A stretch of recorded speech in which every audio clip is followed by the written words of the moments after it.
JDU MLC Neeraj Kumar ने RJD MLC Sunil Singh को चुनौती दी है। विधानसभा परिषद में शराब की डिलीवरी कराने वाले बयान पर कहा कि अगर हिम्मत है तो शराब मंगा कर दिखाए। अगर ऐसा करते हैं तो सुनील कुमार सिंह को गिरफ्तार कर जेल भेजा जाएगा।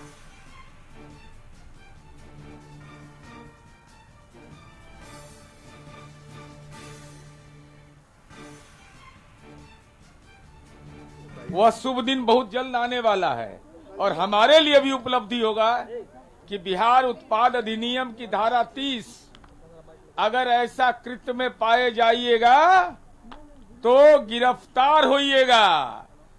लालू जी होटवार में और उनके राजनीतिक अनुज किस जेल में रहेंगे यह तय होगा और 5 वर्ष से 10 वर्ष के कारावास की सजा है। तो अपराध तो पहले करके देखिए ना, तब अपराध के लिए जो कानून बना हुआ है उसके इंजेक्शन का कैसा असर होता है और ये स्वाभाविक भी है। और ज्यादा जानकारी के साथ विशेष संवाददाता राजीव मोहन जुड़ चुके हैं। राजीव, देखिए, बीते दिन ही आरजेडी एमएलसी सुनील सिंह की तरफ से विधानसभा परिसर में शराब की डिलीवरी का बयान दिया गया, जिसके बाद अब पलटवार करते हुए नीरज कुमार ने ये कहा है कि अगर सुनील सिंह ऐसा करते हैं तो वे सीधे सीधे जेल भेजे जाएंगे। देखिए, बिल्कुल जिस प्रकार से कल आरजेडी के एमएलसी सुनील कुमार सिंह ने ये चैलेंज किया था कि वो विधान परिषद के परिषद में जो है शराब सप्लाई कर सरकार की पोल खोल सकते हैं, बशर्ते कि सरकार किसी को गिरफ्तार न करे। लेकिन उसी बात पर पलटवार करते हुए नीरज कुमार जो जदयू के एमएलसी हैं, उन्होंने कहा कि अगर उन्होंने उत्पाद विभाग का कानून तोड़ा वैसे लोग गिरफ्तार किए जाएंगे और जेल भी भेजे जाएंगे। तो ये कह सकते हैं कि शराबबंदी कानून को लेकर पक्ष विपक्ष में खासतौर पर जदयू और आरजेडी के बीच जो है तीखी बहस जारी है। मैं आपको और अपडेट कर दूं कि अभी विधान परिषद की कार्रवाई चल रही है, उसमें भी नीरज कुमार ने इस बात को उठाया है और नीरज कुमार ने कहा कि सुनील कुमार सिंह ऐसा कैसे कह सकते हैं कि विधान परिषद में वो शराब की सप्लाई कर दिखाएंगे। अगर ऐसा करते हैं तो उनके खिलाफ कड़ी कार्रवाई क्यों न हो। इस पर सुनील कुमार सिंह से उनकी तीखी बहस हुई और उन्होंने कहा कि ये जो आप लोग शराबबंदी कानून की बात करते हैं और कहते हैं कि आरजेडी शराब माफियाओं से पैसा लेता है, तो वो किंग महेंद्र से 99 लाख रुपया प्रति माह 5 सालों तक जदयू ने कैसे लिया, इसकी जांच होनी चाहिए। इसको लेकर दोनों के बीच में काफी बहस हुई।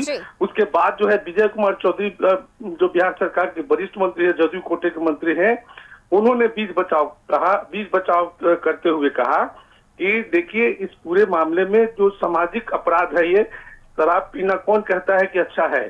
अगर ये अच्छा नहीं है तो फिर इसे रोकने पर सरकार ने जो प्रतिबंध लगाई है और शराबबंदी कानून को लागू करने के लिए पक्ष और विपक्ष दोनों तरफ से जो है कस्में खाई गई थी विधान सभा में, तो फिर इस पे हाय तौबा क्यों मचाई जा रही है। जहां तक विपक्ष को इसमें शराबबंदी कानून को लागू करने के लिए सहयोग करना चाहिए, तो इसका मखौल उड़ाया जा रहा है। चलिए, ठीक है, बिल्कुल। राजीव, आप नजर बनाए रखिएगा, अपडेट हम आपसे लेते रहेंगे। फिलहाल बहुत शुक्रिया आपका इस जानकारी के लिए। और देखिए, बिहार में शराबबंदी पर संग्राम जारी है। समीक्षा की मांग पर सियासी पारा हाई है। विपक्षी सदस्यों का सरकार पर हमला लगातार देखने को मिल रहा है और अब शराबबंदी पर एक बार फिर से सवाल उठने लगे हैं।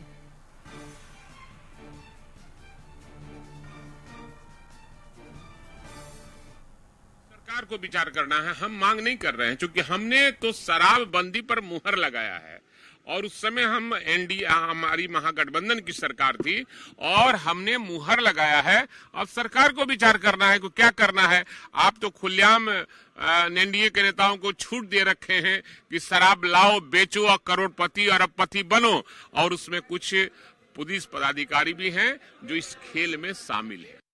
गरीबों को 3 डिसमिल हम जमीन देने का काम करेंगे, लेकिन लगातार यह सरकार बुलडोजर सरकार है और गरीबों पर झोपड़ी ढा रही है, कहर ढा रही है। गरीबों को झोपड़ी तोड़े जा रहे हैं। माननीय सर्वोच्च न्यायालय ने कहा था पहले हम बसाएंगे फिर हम हटाएंगे, लेकिन उस कानून का पूरी तरह से उल्लंघन किया जा रहा है और नीतीश कुमार जी चुप्पी साधे हैं और बुलडोजर बाबा बुलडोजर लेके गरीबों को झोपड़ी उजाड़े जा रहा है। हमारा मांग है कि जो दीनबंधु उपाध्याय का अनुशंसा था, उस अनुशंसा को सरकार माने, एनडीए सरकार माने, लेकिन लड़ाई सड़कों पर होगी, जंग छिड़ेगा, एक बड़ी लड़ाई होगी। आरजेडी एमएलसी माननीय सुनील सिंह जी को मैं कह रहा हूं, ये सुशासन के सरकार बिहार में है।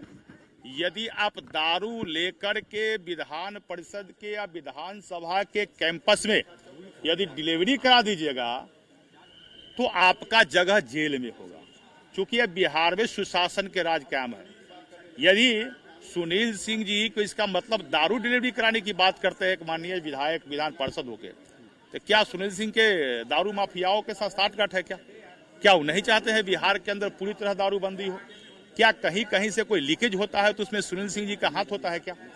या सुनील सिंह जी कहते हैं हम दारू उपलब्ध करा देंगे विधान परिषद के अंदर या विधानसभा के अंदर, तो सुनील सिंह उपलब्ध करा कर दिखा दे, ये सुशासन की सरकार है, उनकी जगह भी जेल में होगी। लोग जो है ना मीडिया में बने रहने के लिए कुछ भी जैसो बोल देते हैं, मीडिया का अटेंशन पाने के लिए, अट्रैक्शन पाने के लिए। मुझे लगता है कि कोई भी व्यक्ति जब सदन का हिस्सा हो तो उनकी बातों में गंभीरता होनी चाहिए। किसी की हिम्मत है कि सदन में जो है शराब के जैसो पहुंचवा दे? इस तरह का बेतुका बयान बचपनापन दिखाता है, उनमें शिक्षा की कमी दिखाता है। मुझे लगता है ऐसे बयानों का कोई महत्व नहीं है। और आप लोगों से भी आग्रह है कि ऐसे व्यक्ति जब इस तरह के बयान देते हैं, यानी विधानसभा और विधान परिषद एक मंदिर की तरह हम लोगों के लिए है। वो उनका व्यक्तिगत राय हो सकता है, लेकिन शराबबंदी के कानून को तोड़ना ये एक तरह से कानून का अनुपालन नहीं करना, कानून का उल्लंघन करना है। और ये सरकार, नीतीश जी की सरकार, एनडीए की सरकार शराबबंदी के पक्षधर है, शराबबंदी पर किसी तरह का समझौता करने वाले नहीं है। और शराबबंदी के साथ कोई भी गलत करेगा, उसको तोड़ने की कोशिश करेगा, ऐसे लोगों को बख्शा भी नहीं जाएगा।